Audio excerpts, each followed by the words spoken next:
और एक बार फिर से आप सभी का मेरे चैनल में स्वागत है। आज के इस वीडियो में हम 100 डेज रीडिंग कैंपेन के 10वें सप्ताह की गतिविधियों का रजिस्टर रिकॉर्ड देखेंगे। तो अब देर बिल्कुल भी नहीं करते हैं और अपने टॉपिक की तरफ हम बढ़ते हैं। तो एक नज़र आप इसे पूरा देख लीजिए। इन 2 पन्नों पर मैंने बनाया है, फिर हम एक एक पन्ने की गतिविधियों को देखेंगे। तो सबसे ऊपर 100 डेज रीडिंग कैंपेन की हेडिंग मैंने डाली है।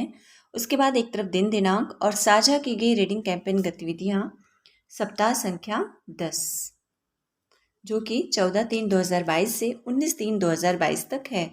उसके बाद 3 कॉलम है। बाल वाटिका कक्षा 1-2, कक्षा 3 से 5।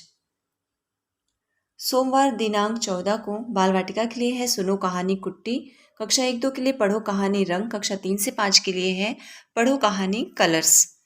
मंगलवार को बाल वाटिका के लिए है सुनो कहानी एक किताब पुचकू के लिए, और कक्षा 1-2 के लिए पढ़ो कहानी किसने सुना, कक्षा 3 से 5 के लिए सुनो कहानी बैठा आस लगाए जल्दी साल पूरा हो जाए।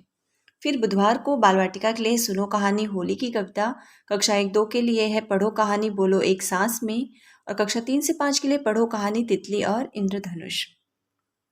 गुरुवार को बाल वाटिका के लिए सुनो कहानी चकाचक चीकू, कक्षा 1-2 के लिए है सुनो कहानी दो तोते, कक्षा 3 से 5 के लिए है सुनो कहानी मोजे। शुक्रवार को बाल वाटिका के लिए है सुनो कहानी अकेली मछली, और कक्षा 1-2 के लिए पढ़ो कहानी एक अनोखा चित्रकार, कक्षा 3 से 5 के लिए है पढ़ो कहानी गाढ़ा विला अर्थवॉर्म्स। शनिवार को बाल वाटिका के लिए सुनो कहानी उल्लू है क्या, और कक्षा 1-2 के लिए सुनो कहानी ऊंट चला, कक्षा 3 से 5 के लिए है सुनो कहानी पायल खो गई है। ये हो गई हमारी दिनवार गतिविधियाँ, वीडियोस और कहानी जो मैं बच्चों को दिखाना है और पेरेंट्स के व्हाट्सएप ग्रुप पर भेजना है। अब उसके बाद पठन उपरांत की जाने वाली गतिविधियाँ। तो समूह 1 के लिए जो काम हमारे लिए आया है वह है कहानी पढ़ाने के बाद दिए गए ऑर्गेनाइज़र के अनुसार उस पीडीएफ में जस्ट कहानी के बगल में एक ऑर्गेनाइज़र हमें दिखाया गया प्रारूप बना करके, वैसे उसी तरह से बना करके हमें बच्चों से उसमें उस गतिविधि को करानी है।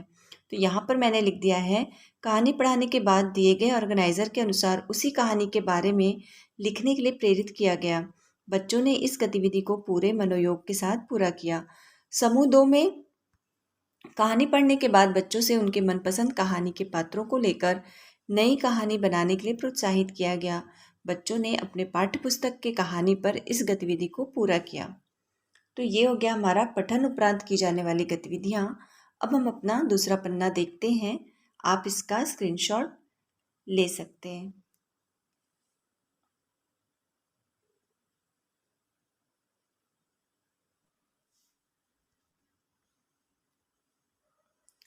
तो इस बार रीडथॉन गतिविधि नहीं आई है, उसके बदले में हमें कुछ अतिरिक्त कार्य करना है, जिसमें से सबसे पहले तो अब तक भेजी गई सभी कहानियों को बच्चों को दोहराना है और बच्चों से हमें पूछना है कि उनको सभी कहानियों में से कौन सी कहानी सबसे पसंद आई और क्यों। इस पर बच्चों से चर्चा करनी है। दूसरी चीज़, स्वतंत्र पाठक बनाने की रणनीति हमारे साथ शेयर की गई है, उस पर हमें कार्य करना है, लेकिन इस पर कार्य हम करते भी हैं। तो मैंने इस कॉलम पे दर्शाया है जो जो एक चरणवार रणनीति बताई गई है हमें, जिसमें सबसे पहला है मौखिक भाषा विकास। इसके लिए हमें क्या करना है, सबसे पहले कविता, कहानी या फिर चित्र चार्ट पर चर्चा, उसमें से कुछ सामान्य व अनुमान आधारित प्रश्न पूछे गए। फिर ध्वनि जागरूकता है जिसमें हमने तुकांत शब्दों, घंटियों की ध्वनि पहचान, शब्दों के पहले वर्ण की ध्वनि, नाम के पहले व अंतिम वर्ण की ध्वनि आदि पर कार्य किया ध्वनि जागरूकता के लिए। फिर तीसरा है वर्ण पहचान व लेखन, तो वर्ण पहचान व लेखन अभ्यास पर कार्य व गतिविधि।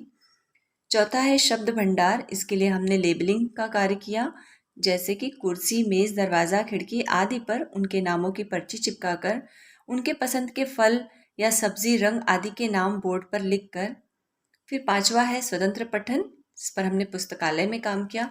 छठा है लेखन, जिसके लिए हमने श्रित लेख पर कार्य किया। सातवां है समझ के साथ पढ़ना, इस पर हमने मौखिक चर्चा, पढ़ने के बाद बच्चों से मौखिक चर्चा की तो हमें पता चला कि उन्होंने जो पढ़ा वह समझ के साथ पढ़ा है या नहीं। इस तरह से हमने इन सभी रणनीतियों पर पूरे सप्ताह बच्चों के साथ काम किया। फिर विशेष गतिविधि की तरफ आते हैं। विशेष गतिविधि में है इस बार सभी समूहों के लिए एक ही गतिविधि आई है, वह है सब कुछ छोड़ दो और पढ़ो। तो इस पर अगर आपने पीडीएफ देखा होगा, उसमें कुछ दिशा निर्देश दिए गए थे। दिन और समय हमें तय कर लेना है, 20 मिनट का समय इसमें लेना है। तो मैंने यहाँ पर लिख दिया है दिन बुधवार, क्योंकि गुरुवार से छुट्टियाँ थीं। दिन बुधवार, समय 11 AM से 11:20 AM और स्थान हमने क्या रखा है, विद्यालय का प्रांगण। इसे हमें कहीं भी कराना है, कहीं भी हम इसे करा सकते हैं, क्लासरूम में, क्लास के बाहर, पुस्तकालय में, घर में अभिभावक से भी करवा सकते हैं, घर में भी बच्चे इसे कर सकते हैं। तो यहाँ पर मैंने इसका दिन, समय और स्थान लिख दिया है।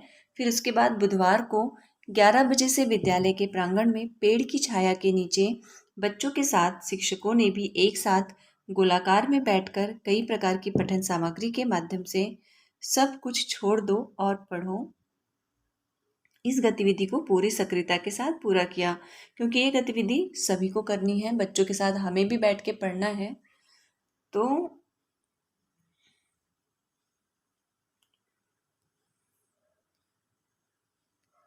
फिर आते हैं विशेष गतिविधि पर। तो विशेष गतिविधि में इस बार सभी समूहों के लिए एक ही गतिविधि आई है, वह है सब कुछ छोड़ दो और पढ़ो। इस गतिविधि को सभी को करना है, बच्चों के साथ साथ हमें भी करना है, और एक निश्चित स्थान हो, निश्चित समय हो, निश्चित दिन तय करना है। तो यहाँ पर मैंने लिख दिया है दिन बुधवार, समय 11 AM से 11:20 AM, स्थान विद्यालय का प्रांगण। डिटेल में मैंने यहाँ पर लिखा है कि बुधवार को 11 बजे से विद्यालय के प्रांगण में पेड़ की छाया के नीचे बच्चों के साथ साथ शिक्षकों ने भी एक साथ गोलाकार में बैठकर कई प्रकार की पठन सामग्री के माध्यम से सब कुछ छोड़ दो और पढ़ो, इस गतिविधि को पूरी सक्रियता के साथ पूरा किया। इस गतिविधि में हमें पठन सामग्री हम कोई भी ले सकते हैं, पाठ्य पुस्तकें, पुस्तकालय से रैपर हो, अखबार का पन्ना हो, मैगजीन्स हो, चार्ट पेपर हो, कुछ भी लेकर इस गतिविधि को हम करा सकते हैं। और अगर आपके प्रांगण में पेड़ नहीं है तो आप कोई दूसरा कमरा ले लीजिए, अतिरिक्त कक्ष ले लीजिए, पुस्तकालय भी ले सकते हैं। फिर आगे चलते हैं यहाँ पर होली विशेष। तो होली विशेष में कुछ बिंदु दिए गए थे, उसी के आधार पर हमें बच्चों से कार्य कराना था। तो यहाँ पर मैंने लिखा है होली विशेष के अंतर्गत दिए गए सभी बिंदुओं पर चर्चा की गई। होलिका दहन एवं रंग खेलने का इतिहास पता करने व लिखने के लिए कहा गया। होली से संबंधित कुछ आकृतियां बनाने व रंगने के लिए प्रोत्साहित किया गया। तो ये हो गया हमारा होली विशेष। अब अभिभावक से शिक्षक चर्चा में वही बिंदु रहेंगे। अभिभावक से संपर्क करके व्हाट्सएप पर भेजे गए वीडियो व कहानी को बच्चों को दिनवार दिखाने के लिए प्रेरित किया गया, और अभिभावक कैलेंडर के अनुसार जो भी दिनवार गतिविधियां साझा की गई हैं उन्हें बच्चों के साथ अनिवार्य रूप से कराने का अनुरोध किया गया। तो ये थी विशेष गतिविधियां, आप इसका स्क्रीनशॉट ले सकते हैं। तो ये था 10वें सप्ताह का रजिस्टर रिकॉर्ड। तो बस आज के वीडियो में इतना ही। मिलते हैं अगले वीडियो में, तब तक के लिए नमस्कार।